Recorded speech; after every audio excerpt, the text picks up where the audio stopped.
Acordo de manhã para prosear no mundo do campo, as notícias escutar. Vem com a gente em toda a região com o seu programa Paracatu Rural.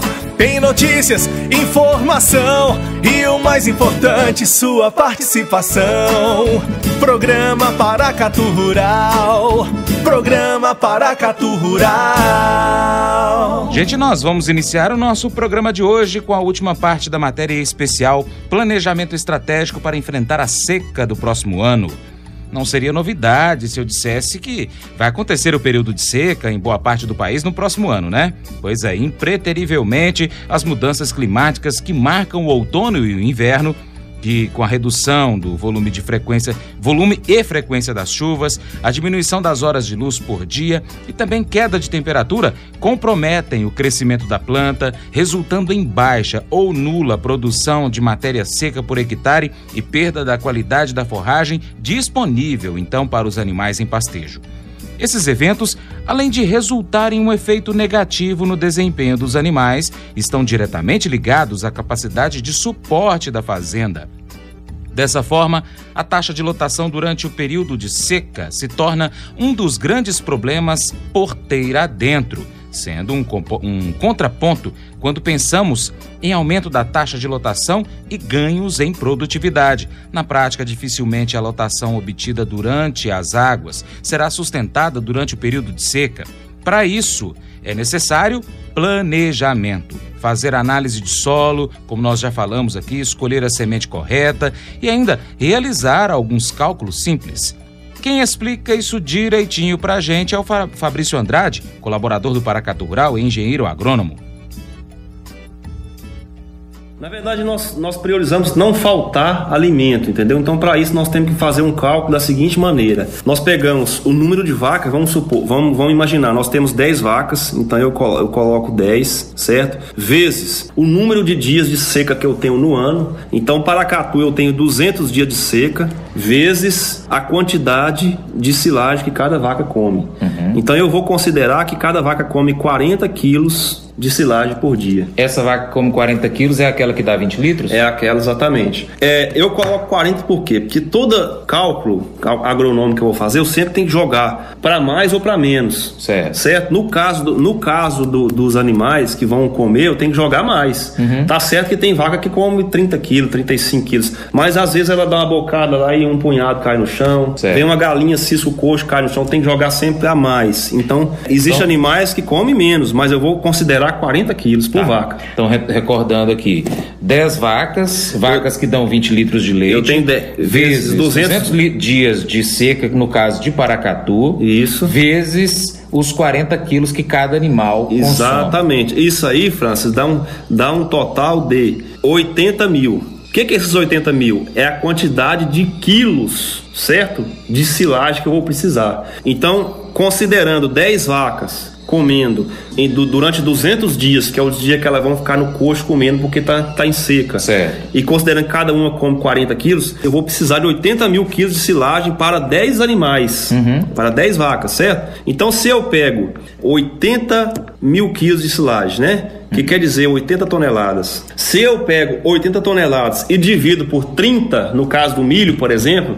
porque o milho, se a minha lavoura sair mais ou menos, ela vai produzir 30 toneladas por hectare.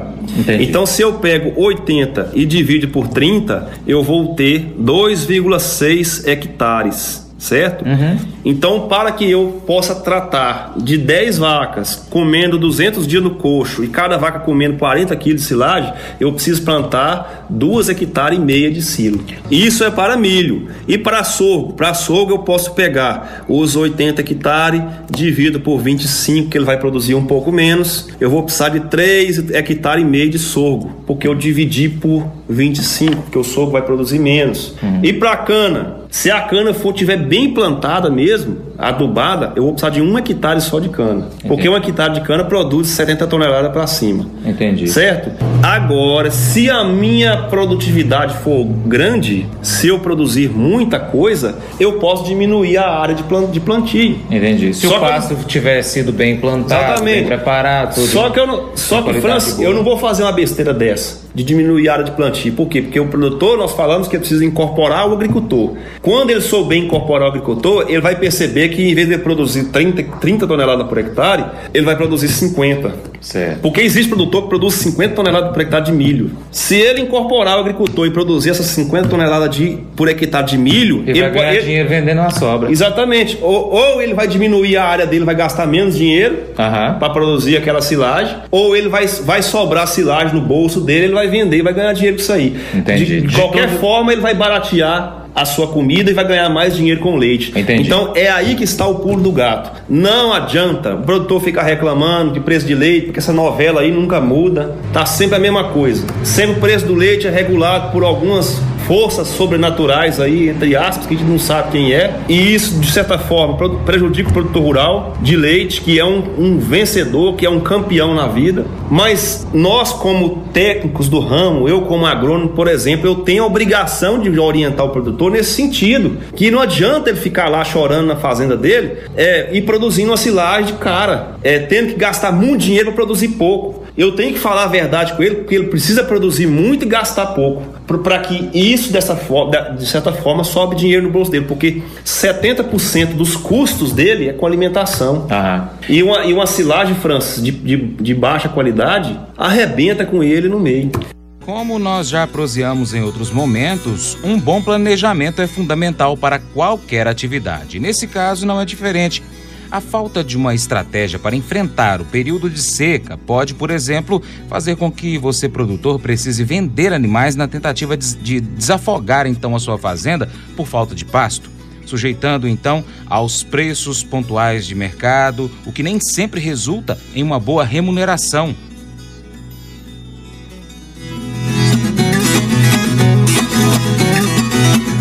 Se você não tem condições de trabalhar com 40 hectares, trabalha com 3. Se você não tem condição de adubar as suas pastagens, porque a área é grande, trabalha com área pequena. Mas faça de acordo. Nós temos produtores, por exemplo, que nós visitamos e que nós já conhecemos, que nós já damos assistência, produtores. Temos um invasante que é um modelo, por exemplo, e ele tinha uma propriedade de 16 hectares que ele tomava prejuízo e ele não ganhava R$1 essa fazenda.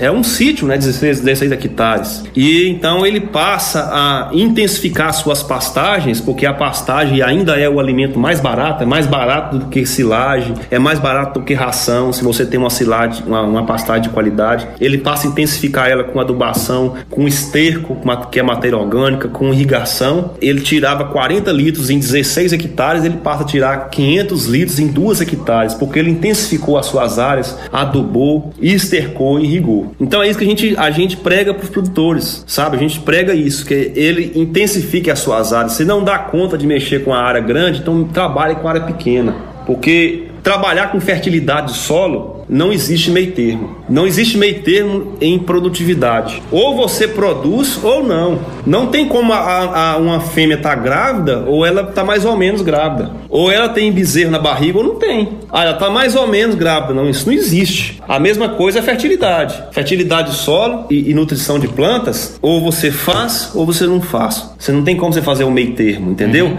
E se você não entende e nunca viu falar de fertilidade de solo e nutrição de planta, para mexer com leite, vai fazer outra coisa. Pelo amor de Deus, para enquanto é tempo, senão você vai perder tudo. Porque nós precisamos nos tornar urgentemente bons agricultores. Só depois que nós nos tornarmos bons agricultores, nós vamos nos tornar bons produtores de leite. Nós já percebemos que nós não temos uma política agrícola que beneficie o produtor de leite, mas é o que nós sabemos fazer. É a nossa paixão, é o nosso dia a dia, é o nosso ganha-pão, é com o leite que muita gente aqui cuida das suas famílias, que muita gente aqui criou seus filhos, entendeu? Então o leite é santo e purificado, é uma coisa abençoada por Deus, que foi um produto, que foi nos dado para que a gente pudesse desenvolver essa atividade e ser feliz nela. E tem muito produtor que gosta do leite, mas ele está infeliz porque está fazendo as coisas erradas, entendeu? Por simples ignorância, às vezes, de não ouvir aquilo que nós temos para dizer e aquilo que nós temos para ensinar. De acordo com Fabrício Andrade, essas dicas que ele deu aí no bloco anterior podem ser realizadas por qualquer produtor, seja pequeno, médio ou grande. E após investimentos em técnicos especializados, solo e semente correta, você pecuarista começa a ter retorno. Existem produtores grandes, produtores grandes que não ganham dinheiro com leite. Existe produtor pequeno que ganha dinheiro. Quer dizer, eficiência não está relacionada com o tamanho. Eficiência está relacionada com a capacidade, com a competência do produtor em fazer as coisas corretas, certas, certo? Então, por exemplo, nós temos que nos atentar para o espaçamento, no caso do milho, o espaçamento correto. Hoje nós usamos espaçamento de 50 centímetros entre linha. E aí nós vamos colocar de 3 a 3 sementes e meia por metro, atentar para o espaçamento. Adubação do milho. Se o solo estiver fraco, nós não podemos colocar menos que 6 sacos de adubo por hectare, 300 quilos. O ideal é colocar 10 sacos de adubo por hectare, 500 quilos. Mas nós sabemos que é difícil para o produtor de leite. É difícil para o produtor de leite dispor de uma quantia dessa. Então, coloque no mínimo 6 sacos por hectare de um adubo formulado, igual 6,24,12, 5,25,15 no plantio, na linha de plantio lá. Se ele quiser misturar uma semente de Tanzânia e Mombaça junto com adubo, é bom também colocar, sabe? Então, atentar para isso na lavoura de milho. Sorgo, a mesma coisa.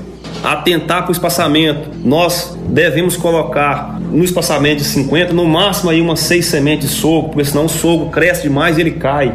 A minha ensiladeira ela não consegue ensilar com a linha de 50, então vamos colocar a linha de 70, porque aí a ensiladeira já pega. Se for linha de 70, no milho nós vamos colocar por volta de 4,5, 5 sementes por metro. No sorgo nós vamos colocar umas 9 semente por metro. No sorgo, nós vamos colocar uma faixa final de 110 mil sementes por hectare. No milho, 65 mil sementes por hectare. Cana, nós vamos colocar um espaçamento de 1 metro entre linha. Picar os toletes sempre o tamanho que puder. Porque o tolete, ele vem, por exemplo, vem uma cana inteira e dentro daquela cana inteira, aquele pedaço inteiro, eu posso fazer 3, 4 toletinhos que cada um tem uma gema, que tem um olhinho. Certo? Sei. Quanto mais eu dividir aquilo, quanto mais eu cortar em pequenos toletes, o ideal seria um tolete com uma gema. Mais ela germina, mais ela brota. Entendi. E o espaçamento de 1 metro, coloca lá o tolete e planta. Então, nos atentarmos para isso, para a gente fazer o plantio de forma correta. Agora, quando é que nós vamos plantar? O ideal seria 15 de novembro. É o ideal de fazer os nossos plantios aqui. Acompanhar a previsão do tempo. Nós estamos com o tempo meio maluco aí, né? Nós passamos por um período de extrema seca, foi difícil, secou tudo quanto é represa, as coisas não tá fácil aqui no Noroeste, então vamos nos atentar para a chuva, já que a previsão do tempo está falando que nós vamos voltar aí o tempo bom de chuva, né? Alguns especialistas falam aí que nós vamos ficar aí por volta de uns 10 anos bom de chuva. Tomara que Deus olhar por nós e realmente nós ficarmos com um tempo bom de chuva, que eu não sei, eu não posso prever porque eu não tenho bola de cristal para isso, mas os especialistas afirmam que nós temos chuva para cair aqui na região nossa. Então, atentarmos para a chuva, não passar muito do dia 15 de novembro para plantar, porque o milho, ele gosta de fotoperíodo. Então, quanto mais você demora para plantar o milho, mais luz ele vai perdendo, e mais milímetros de água já caiu e vai perder também. Então, o ideal é plantar até o dia 15 de novembro a sua lavoura, seja ela de milho, seja de sorgo, seja de cana, entendeu? Fazendo essas coisas que nós estamos falando aí, o produtor ele tem 90% de chance de ter sucesso na sua alimentação e posteriormente, consequentemente, na reprodução dos seus animais. E aí não tem jeito, Francis, dinheiro no bolso do produtor. Pois é, dinheiro no bolso do produtor. E 15 de novembro já é amanhã, né? Fabrício falou que é a data ideal, mas ainda dá tempo, viu? Mãos à obra para você preparar para enfrentar a seca do ano que vem. Mas eu vou dizer uma coisa pra você, viu? Se quiser colocar propaganda sua aqui nesse programa, eu vou dizer um negócio, você vai ter um resultado bom demais, senhor. Isso mesmo, é facinho, senhor. Você pode pode entrar em contato com os meninos ligando o telefone deles. É o 38, é o 991810123, bem fácil. É muito bom porque aí a sua empresa vai sair dentro de um programa que é ligado aí ao homem pra mulher do campo. É bom ou não é, só?